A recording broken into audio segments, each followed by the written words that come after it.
How's everybody doing? It's PR and I'm back with another video. Make sure you subscribe to the channel for some of these 2 cents videos that I make from time to time, as well as updates from the Throwing Snowballs podcast with PR52. Make sure you follow me on Twitter at PR5210 and make sure that you like me on Facebook, the Throwing Snowballs podcast. Listen for Eagles news, videos, and updates. So this video is not going to be a why not Jalen Hurts as a starting quarterback video, because the way I look at it, Jalen Hurts hasn't done enough to solidify himself as a starting quarterback. I know Carson Wentz is gone. Boo-hoo, I know, whatever. Good luck in Indianapolis, bud. But I feel like he hasn't disqualified himself from what he did last year. I don't think he's disqualified himself. I think he's somewhere in the middle. Now, I've been hearing rumors about how the Eagles are going to bring in a veteran or maybe even a rookie to compete with Jalen Hurts, and I absolutely like this idea. I absolutely like this idea of bringing in some sort of experienced veteran to compete with Jalen Hurts, as well as maybe, a rookie somewhere between rounds 3 and round 7, of course, just to compete with him, or just to give the facade that somebody's competing against him. I saw a lot of good things from Jalen Hurts, and I'm excited to see what he has moving forward. With that said, the one thing that the Philadelphia Eagles should not do if they plan on keeping Jalen Hurts on the roster, the one thing they should not do is they should not take a quarterback early.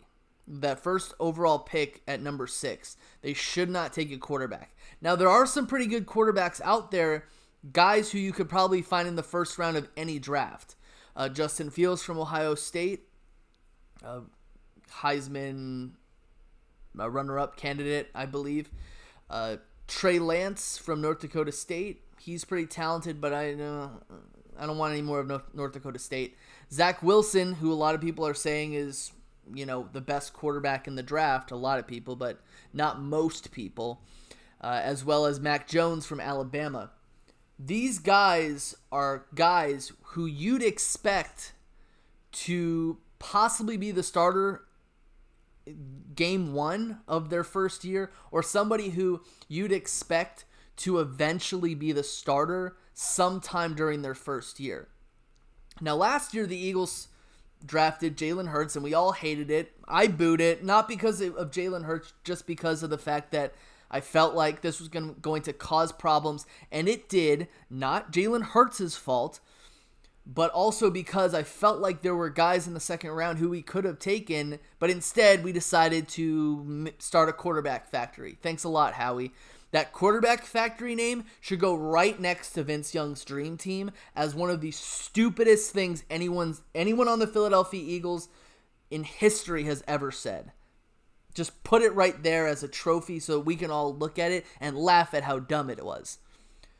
But the reason why I feel like it would be a dumb idea to draft one of those guys who I just said at the number 6 pick is because of the fact that if you are having Jalen Hurts compete against this guy, and I mean, if that happened, I would just by default have to root for that first round quarterback, because that's a first round draft pick. You don't just throw around first round draft picks like it's nothing. A first round draft pick is a guy who you'd expect to be starting as soon as humanly possible.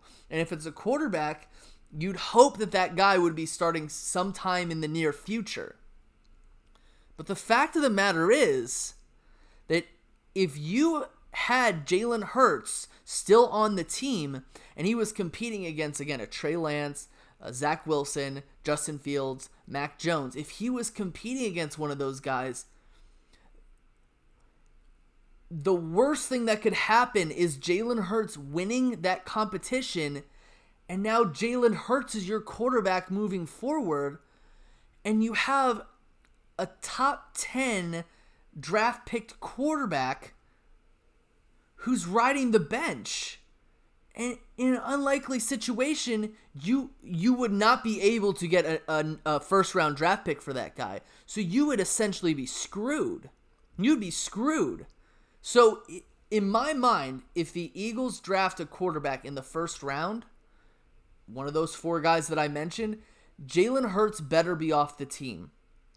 Because my worst case scenario in my head is Jalen Hurts is a motivated dude. That guy looks like he could do anything that he puts his mind to. Is he perfect? No. Does he have a lot to work on? Yes. But the worst thing in my mind is wasting a draft pick on a quarterback just to have another quarterback on your team take his place and you not having to play that first overall pick quarterback. That would be the worst thing in my mind. I would rather draft a wide receiver, which we have a loaded wide receiving core. I'd rather pick a tight end, which we already have a possible starting tight end. And I'd rather pick an offensive lineman in which we have a lot of good offensive linemen than going out and getting a quarterback. Now, you might say, well, I don't like Jalen Hurts. I don't think he's going to succeed. I want a first-round quarterback. My thought process is, why not see what we have in Jalen Hurts? If he doesn't work, next offseason during the 2022 draft, we could go ahead and draft another one of these quarterbacks. You might say, well, the 2022 quarterback draft class isn't good. The fact of the matter is, you don't know that. The fact of the matter is that we've had situations in this draft. We even have situations where there are dudes who people are saying, "Oh, you got to pick him because he's great," who nobody was even talking about during the 2019 season. So I feel like it's a win. It's a win-win if you keep Jalen Hurts as your quarterback in 2021 and not draft a quarterback at that number 6 pick. I feel like that would just be disastrous. I'm seeing in my mind Jalen Hurts taking that guy's position, and we will never get a first-round value back for that guy, even if we trade them. It would just be a horrible situation. I would rather go ahead, get a Kyle Trask, get a Shane Buechele if he wants to be drafted, Sam Ehlinger, a Kellen Mond. I would rather go ahead and do that than go ahead and get a first overall draft pick quarterback who may or may not see the field if he loses a competition like that. That's just my feeling. I know that was a long-winded discussion. I hope you all have a good day. Again, make sure you subscribe to the channel. Follow me on Twitter, PR5210. And then like me on Facebook at Throwing Snowballs Podcast with PR52. That's all I got. Hope you guys have a good day. Peace.